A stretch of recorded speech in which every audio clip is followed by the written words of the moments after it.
Socavitre, le spécialiste de la menuiserie en aluminium, des volets roulants, des vitres et des rideaux métalliques. Tinella. Aza makany akafitsony, tongava malaky eo amin'ny magazay Baolay. Afaka tsara ny tasy. Socavitre, Baolay, vaolinina manolotra ho anao ny vaovao.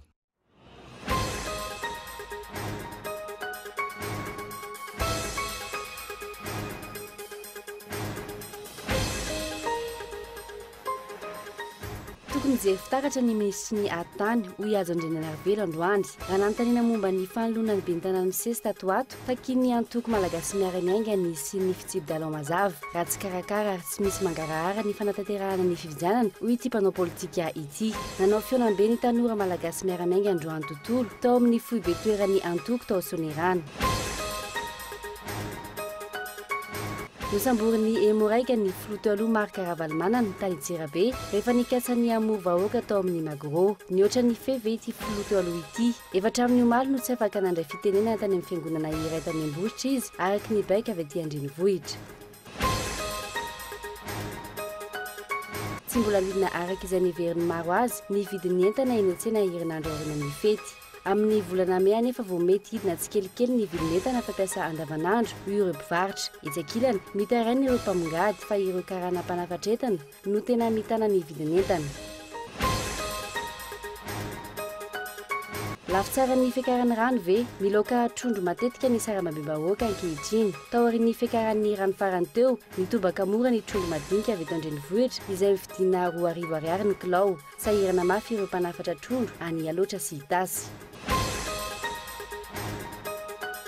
Ampolo mahery ireo ramin-danitra nandalo tao Illinois, Iowa sy Missouri ny alakamisy lasa teo. Nandrava tanteraka ireo ramin-danitra izay nifanesy ary anisan'ireo loza voajanahary namono olona roa ny alakamisy lasa teo tany Illinois. Ny Antsipirena avy hatrany.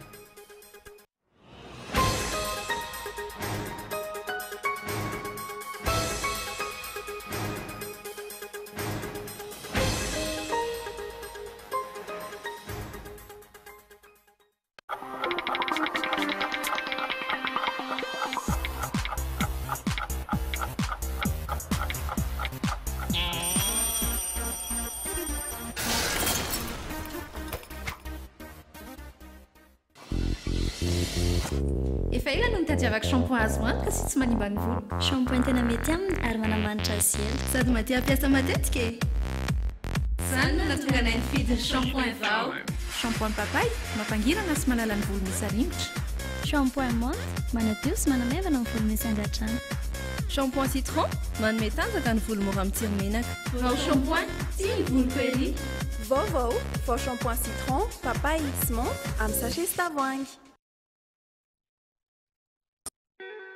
Socavitre en Outapenac, menuiserie en aluminium, rideaux métalliques, volets roulants, vitres, tôle,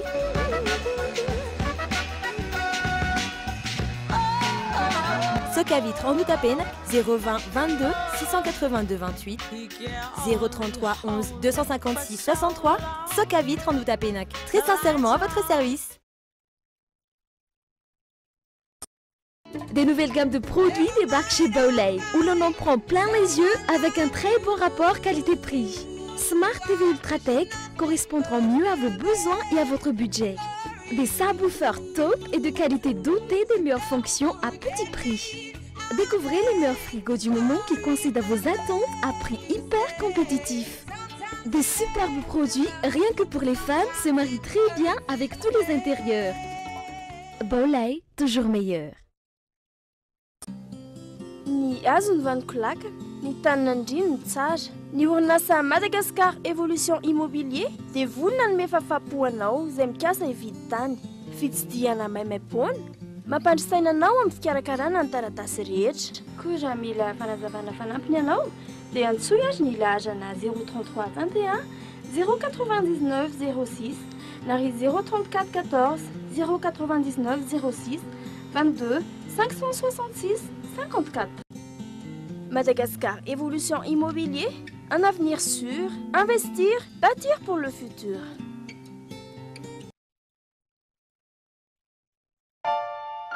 L'EFMED, c'est toute une gamme de produits d'ameublement d'une standing super classe, bien pour tous. Pour ma nouvelle maison, ce canapé est vraiment idéal pour me relaxer le week-end. Waouh! C'est tout à fait mon goût. Non seulement c'est décoratif, en plus, je vais pouvoir préparer mes petits déjeuners pour toute ma famille.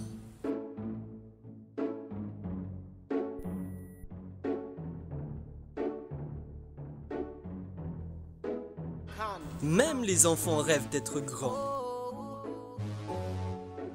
L'EFMED, à nous ça.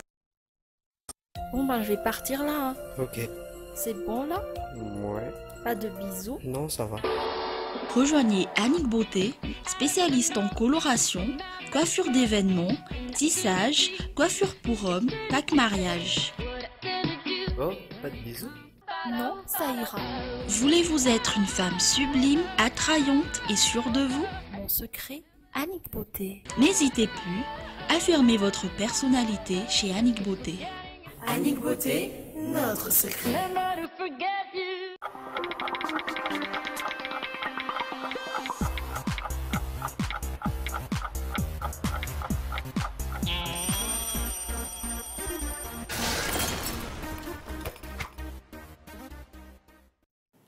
Ankasitrana ianao tsy misaraka amin'ny fahitalavitra ny Cool TV tonga soa indray amin'izao fotoana ny fampalalambavao izao izay nasananao anaraka izany hatramin'ny farany.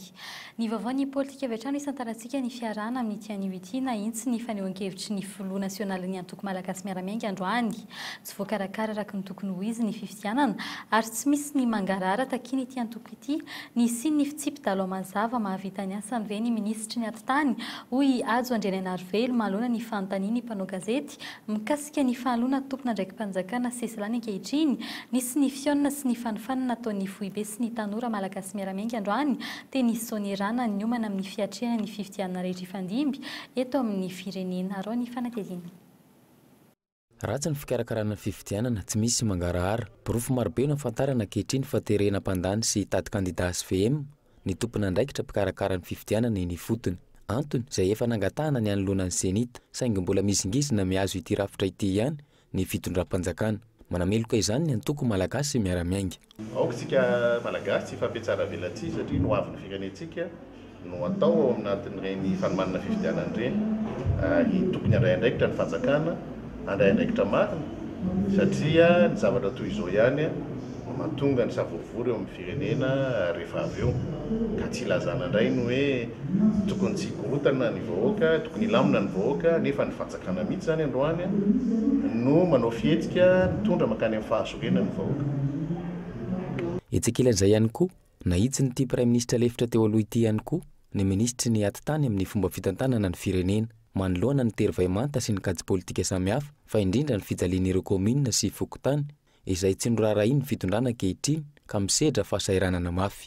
Raha ny henoko ny lazain'ny ministry ny atitany maly dia hoe eo amin'ny fitantanana no nampiahiahy ka nampitsara anazy ireo dia eto zany dia mametraka fanontaniana ny andriamatoa ministry ny atitany hoe ary ny fitantanany velo mba nety satria betsaka ny commune tsy nandray karama mampiasa noho ny tsy fisian'ny subvention, betsaka ihany koa ny président Pokotany tsy nandray ny indemnité noho ny tsy fisian'ny transfert anakany dia inona zany moa no atao amin'ireo olom-panjakana izay tsy fantatra ihany koa ny nampiasainy ny vola sy ny fitantanana atao aminy ary hitantsika ireny navoaka ny tahiry-bola mpanjakana fa nisy vola amina miliara maromaro izay nalefa tany amina commune vitsy izay tsy fantatra marina inona ny antony ka raha resaka fitantanana angambany androany aloha nisy tenan'ny atitany dia ratsy toerana raha hiteny an'ireo ben'ny tanàna ireo no hoe tsy mety ny fitantanany fa mbola mila mijery fitaratra tsara izy aloha hoe inona moa ny tena nataony marina nandritra ny 0 taona izay tamin'ireo volam-panjakana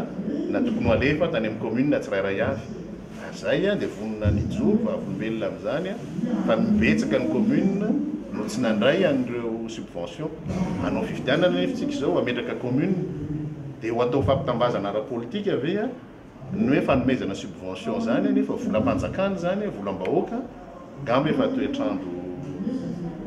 toetrandro lozan'ny toetrandro mihitsy zay ary zay no mahatonga ny averimberiny any mahatonga ny tsy fahafaliana sy ny fikorontanana eto amin'ny firenena ka dia miangavy koa zany zay mba ataovy mangarahara ny vola tokony alefa ny amin'ireo commune tsirairay avy ireo ary ataovy tatitra mazava hoe firy ny lasa tany ary ovina ny voarainy zareo izy ireo aloavy daholo koa ny karaman'ireo lehibe ny fokotany ireo fa aza terena fotsiny izy hitady candidat ho an'ny antoko eo amin'ny fitondrana fa mba ameo any koa ny anjarany amin'ny fanatanterahany ny asam-panjakany zay. Araka izany, antoko politika miantrana manoloana ny raharaham-pirenena ary tsy matahotra ny tondra tsikera sy fanakianana ny malagasy miara-miainga nefa ihany koa manomana ny tanora sy ireo mpanao politika rahampitso hiseroana izany fomba fanao politika izany. Ny aona sy nanome fiofanana ireo tanora malagasy miara-miainga avy eto andrenivohitra sy ny manodidina ny antoko androany. Olona voahomana ampahafantarina azy ny andraikitra mikasika an'izany hoe fitantanana ny be ny tanàna zany mba manatombon-dany raha ataony antoko malagasy miara-miainga satria na ny tenany manokana rehefa nanao be ny tanàna maromaro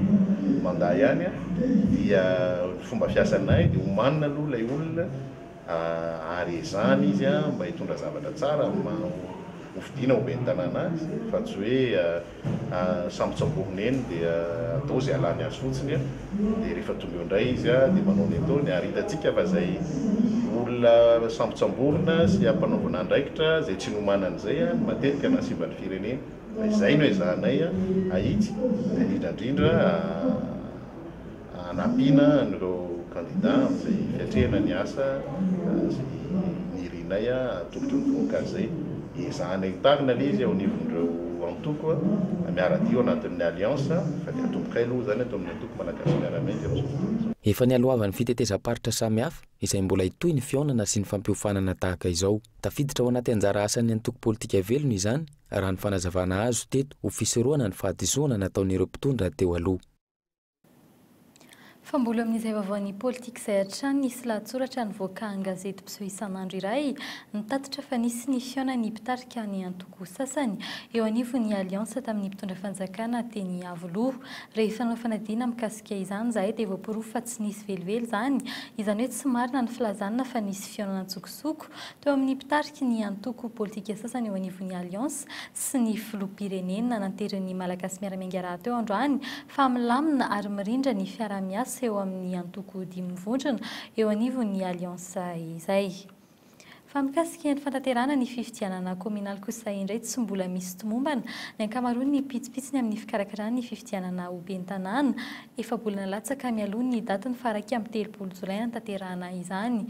Ankoatra ny tsy maradalana ny rafitra sy ny resa-bola mbola ny 10 ny volana aprily izao ihany koa vao hikatona ny lisitry ny mpifidy lisitry izay mbola iankina ny isan'ny mpanolo-tsaina ho an'ny faritra hafa ankoatra n'Analamanga. Fanadidiny Erniny Rabary. Mandeha ny feo ankehitriny fa ny senita no mitady ny olona atao candidat ny HVM eny fotony amin'izao fanomanana ny fifidianana izao. Ny senita izay tsy misy fototra ara-dalàna intsony ny fijoroany ankehitriny.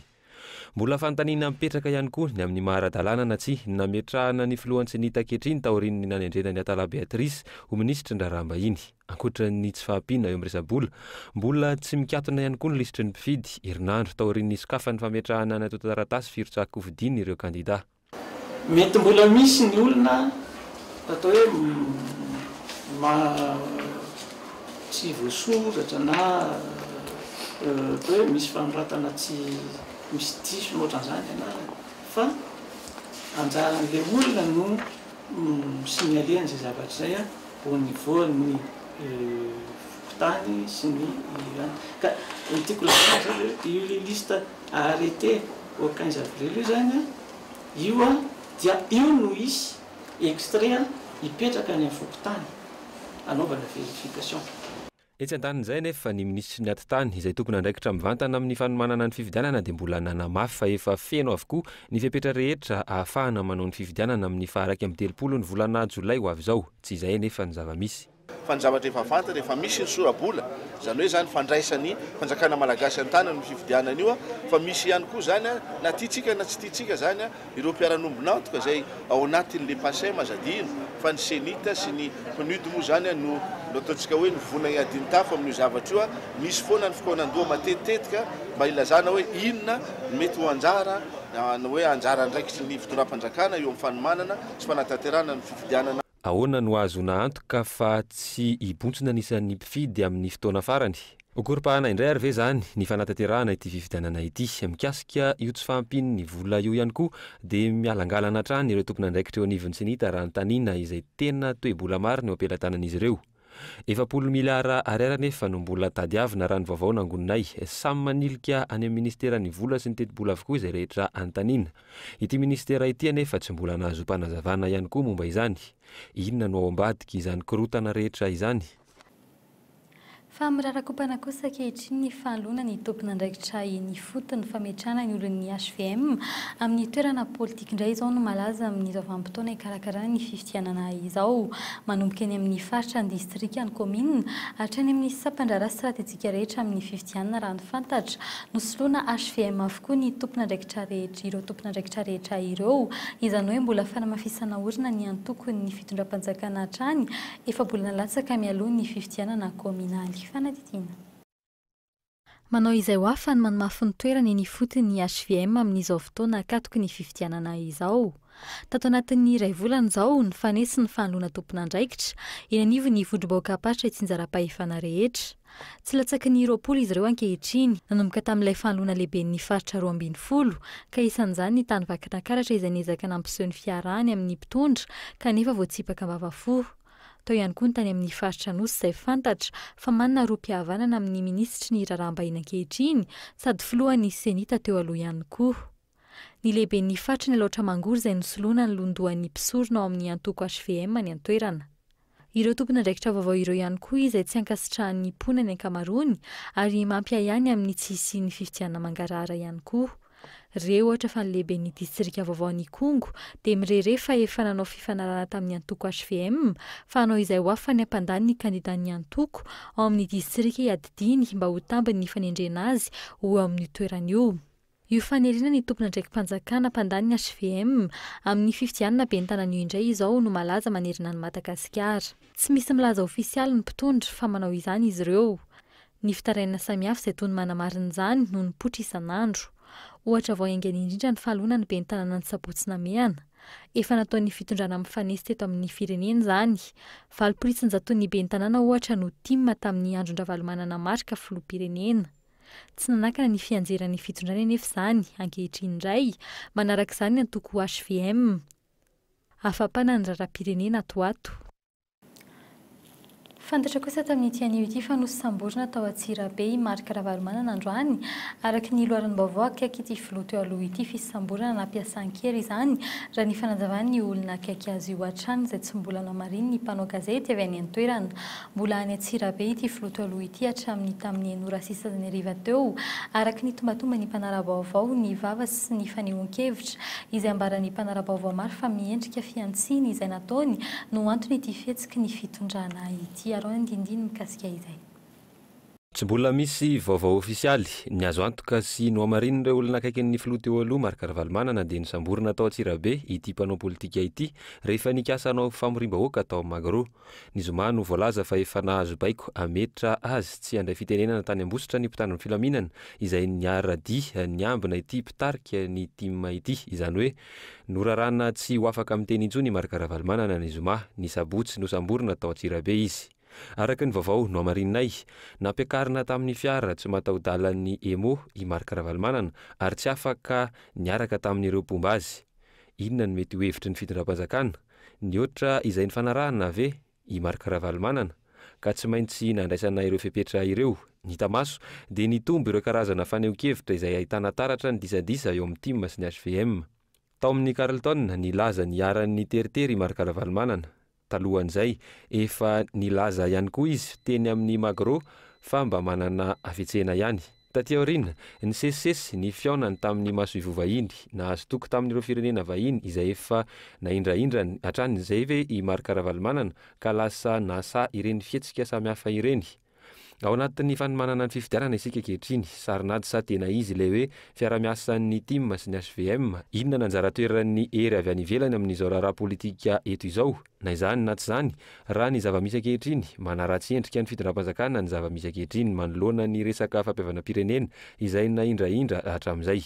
Mipotratsy kelikely ve ny pirofo fa tsy afaka niaraka ny HVM sy ny TIM noho ny tombontsoa politika? raha izay noho izy manomboka kenda ny vomangana sesiky ny tanany ve ny fitondram-panjakana ankehitriny.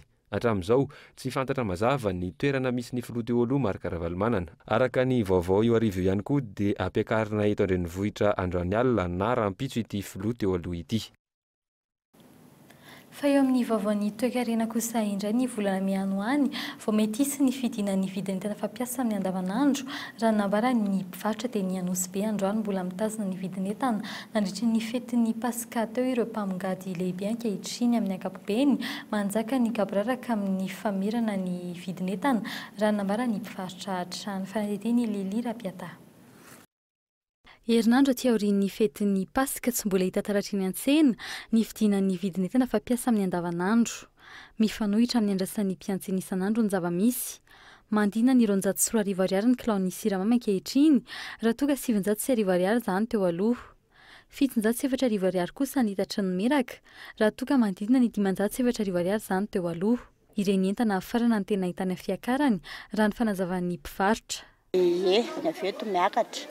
Menaka le amidy amin'ny barika ireo zao miavany Tomasina hony dia hoe simba amin'ny masinina dia tsisy aty dia miakatra be le izy dia 707 zao ny 2 litra dia menaka toy nefa avy any avelany dia mora le izy.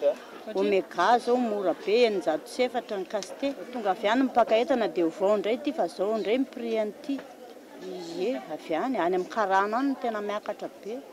Etsakilana ny mpamongady fahiny mametra ny vidin'entana amidy eto amintsika raha ny fanazavan'ny mpivarotra hatrany. Izy ireo izay miaina mivantana ny fidinan'ny sandan'ny ariary amin'ny fanafarana entana. Tsy misy ny fanaraha-maso ataony eo anivon'ny ministeran'ny varatra sy ny fanjifana amerina ny fiakaran'ny vidim-piainana. Tsisy tsy miakatra zao ny vidin'entana eto Madagasikara eto. Siramamy zao ny tena miakatra dia ina koa dia ny resaka paty importation dia ina koa moa le miakatra be reny lety naiko presque miakatra daholo izy rehetrarehetra. Dolara hono mahatonga an'io dia miakatra be ny dolara dia mena zany sandam-bola gasy dia miakatra vidin'entana. Taonao rin'ny fety tahaka izao ny andrasan'ny sarababem-bahoaka fidinan'ny vidim-piainana. Mbola hisy ny fiakarana mandritra ny fetin'ny Pentekosta ho avy izao. Mbola tsy mazoto amin'ny filazana ny tahirikentana ny amin'ny ministeran'ny varotra kosa ny mpamongady. Antony iray mahakaboraraka ny vidin'entana izany.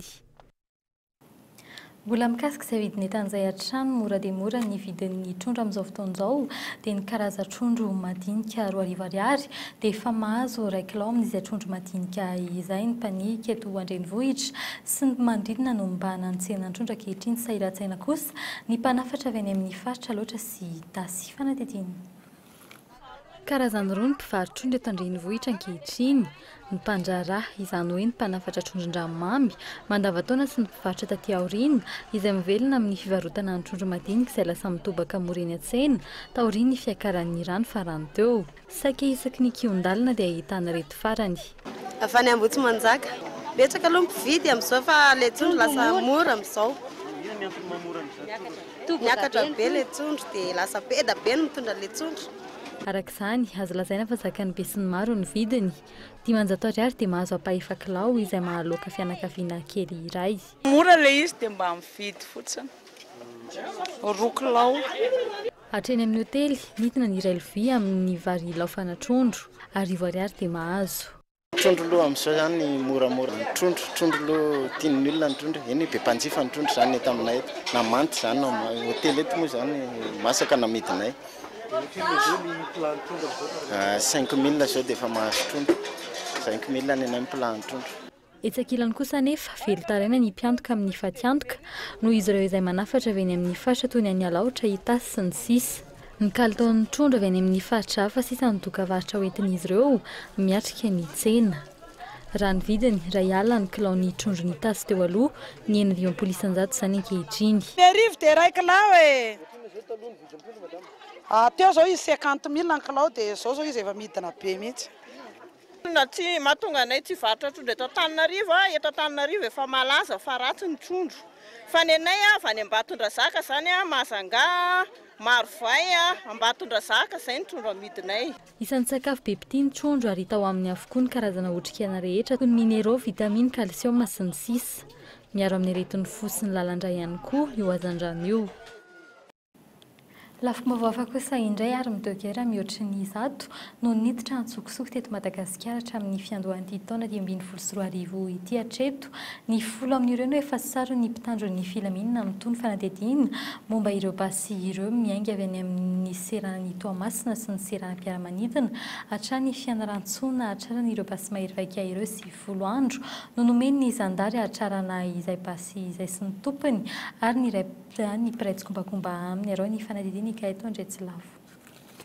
Karazany roa ny basy avolaintana irony antsoina hoe arme de guerre sary ny mpitandro filaminana teto amintsika, ny Dominio Arme Secret Limak sy ny Dominio Cougar. Misa 10 hatreto ny sarony zandary tany Fianaratsoa tamin'ireo basy mahery vaika ireo. Raha ny fanadihadiana nataonay avy any Israely ireo basy ireo. Nampidirina ny tsokosoko teto Madagasikara avokoa izy ireo.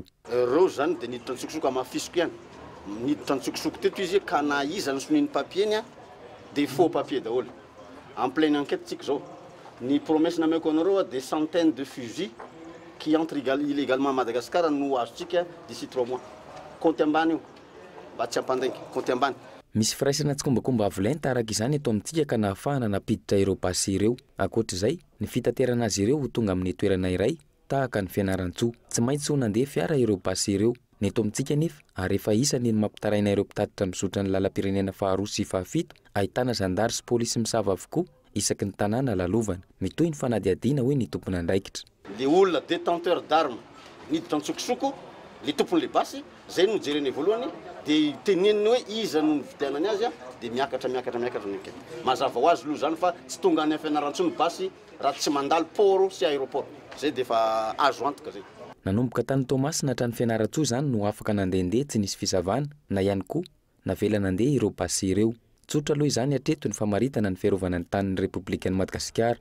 Rehefa harem-pirenena dia tafavoaka ny tsokosoko ary rehefa rongony sy fitaovam-piadiana dia tafiditra ny tsokosoko. Iny no ny lahara-pahamehan'ny fitondrana. Aiza ho aiza ny fanadihadiana mahakasika ireny tahaka ny raharaha bois de rose, ny famoahana tsokosoko rongony sy volamena ary ny audity ny jirama ihany koa. Ity raharaha basy ity voalaza fa efa misy fanadihadiana saingy tsy mbola hita izay valiny hatreto.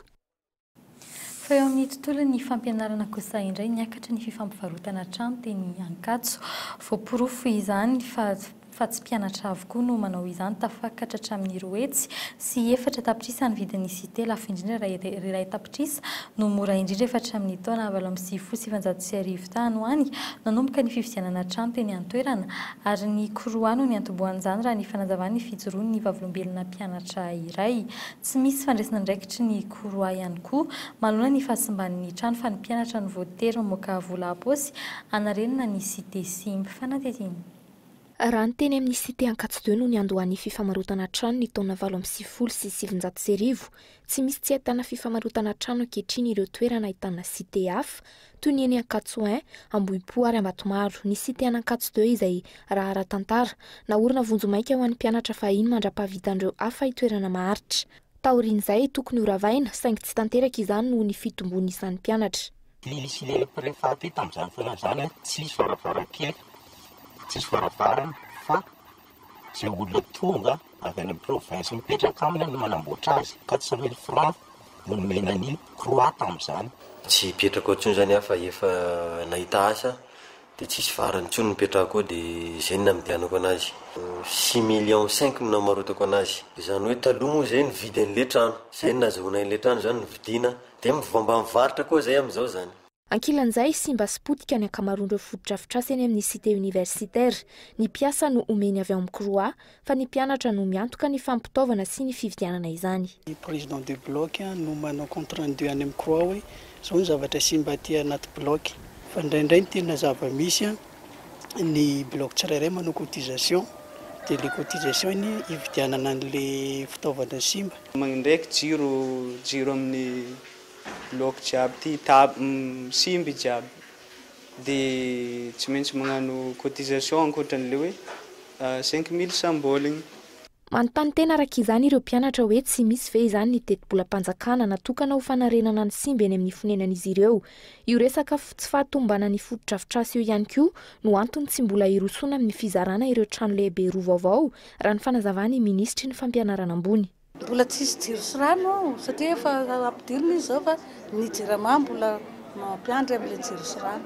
tsy mbola voavaly ny tompona ndraikitra tretony hoe rovina no zaraina ireo trano ireo. Tato anatin'ny tapabolana ihany koa mipetraka manerana ny cité ny Petadrindrina, milaza fa ahato ny recensement ary hotohizana ny mutation ny croix sy ny ministera samy nizingizina fa tsy assainissement no atao fa recensement amantarana izay tena mpianatra misoratra ara-dalàna eny amin'ny anjerimanontolo. Ny zava-misy mitombo isan-taona ny isan'ireo mpianatra afaka baccalauréat miakatra eto an-drenivohitra, azo antoka fa miamivangongo ny fangatahana trano mihitsoka ao amin'ny croix. Ireo mpianatra vao afaka baky ireo tsy maintsy ho lasibatry ny mpibizina mpivarotra cité lafo na ho lasibatry ny ofatrano sy ny vidiny herinaratra ary ny rano any amin'ny toerana hafa. Fanody mandrioma zoma 10 aprily kosa ny mpanao gazety Zora Sonevo MBS Radio Mata gazety ny Valosoa vaovao no isan'ny orinasa gazety efa niasany ampolo taonany maro ankoatry ny mampanao gazety tsotra azy efa andana ny toerana italen'ny famoana ihany koa ny tena ny taona 2024 isan'ny mpanao gazety nambana ny miaramila basy teny Ambotsorohitra Topo Clara Sonevo Zo ny fitatana foibe ny orinasa koa ny italen'ny famoana vaovao sy ny ekipa ny fampalam-baovao rehetra dia mirary fiononana sy fampahirezana feno ho an'ny fianakaviana sy ny mpiara-miasa amin'ny akaiky manontolo. Fa araka ny famazatra anao eto anatin'ny fampahalama-vaovao ny asa hoentina aminao amin'ity anio ity indray ny fibatana entana na ny docker entana izay isan'ny ilana herintsandro mivantana nefa mahavelona sy azo ifitorana ihany koa mahery ny 4 isam-bolana ny vola miditra amin'ny mpitona entana na ireo docker ireo mahavelona ny asa raha ny fanazavan'izy ireo sady kotrana ihany koa an'ny sasany ny fifanampiana amin'ny samy docker no isan'ny mahasarika ny safidianana izany. Fanadetiny Mikaela Ramarla.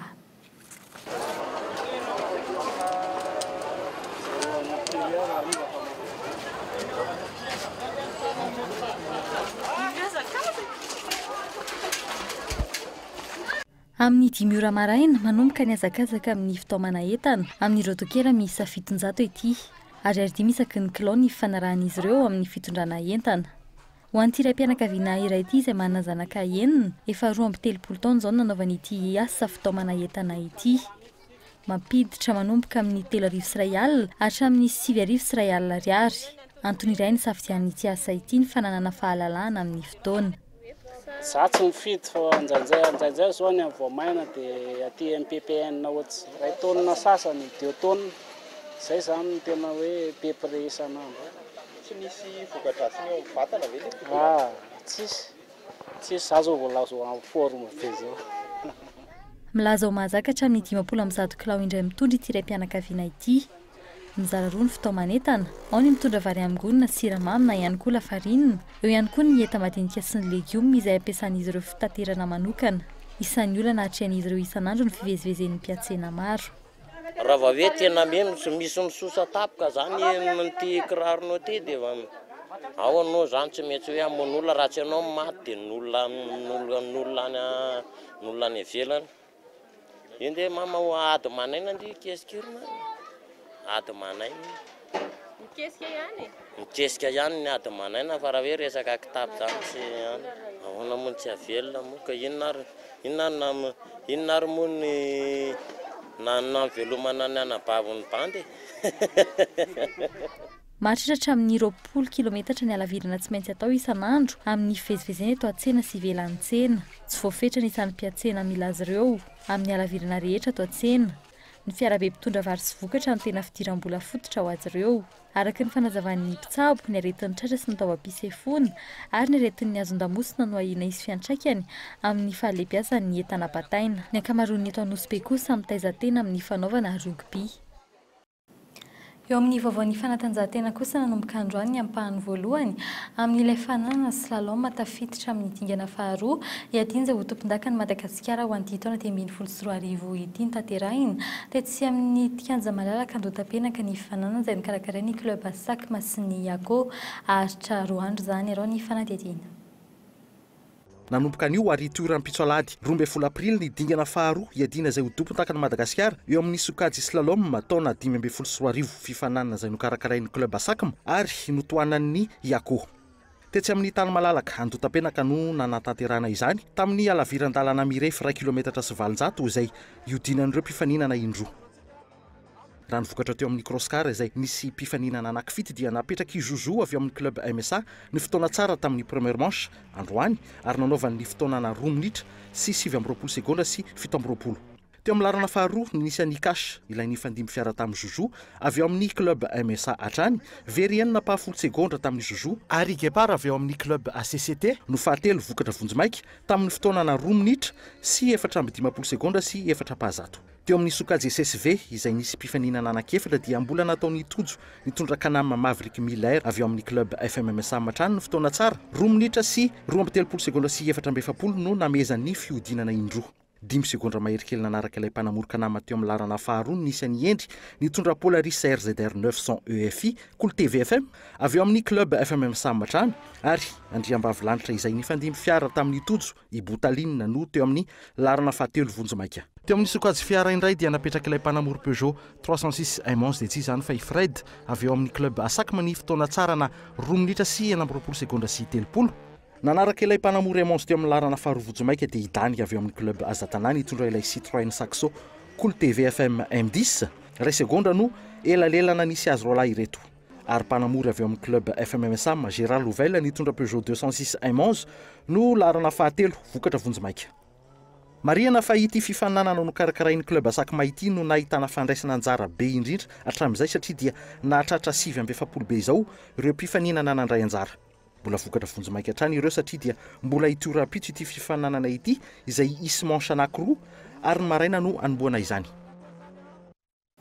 Maresaka avy any ivelany kosa indray ampoliny maherin'ny Ramadanitra nandalo tao Illinois, Iowa sy Missouri ny alakamisy farany teo nandravatanteraka ny Ramadanitra izay nifanesy ary isan'ny loza voajanahary namon'olona roa ny alakamisy farany teo tany Illinois.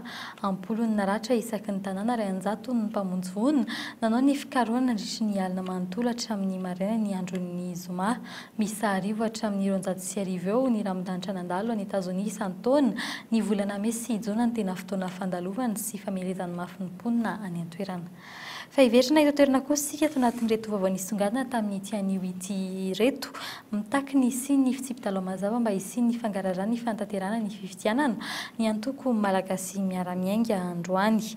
Nosambory ny emoray kosa ny froto aloha marikaravalomana tany Antsirabe rehefa nikasa ny amory vahoaka teo amin'ny Magro.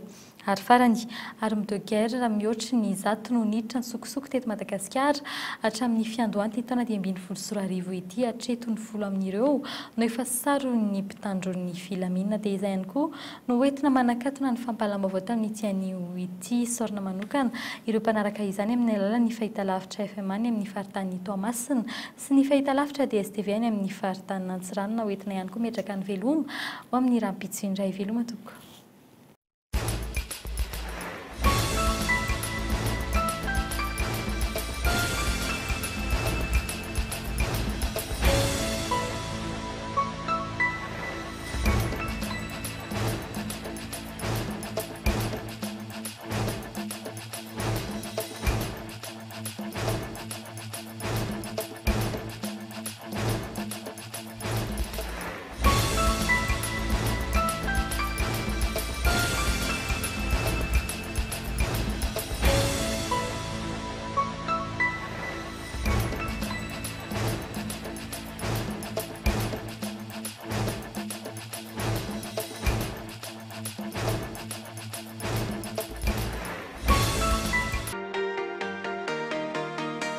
Socavitre, le spécialiste de la menuiserie en aluminium, des volets roulants, des vitres et des rideaux métalliques. Tinella.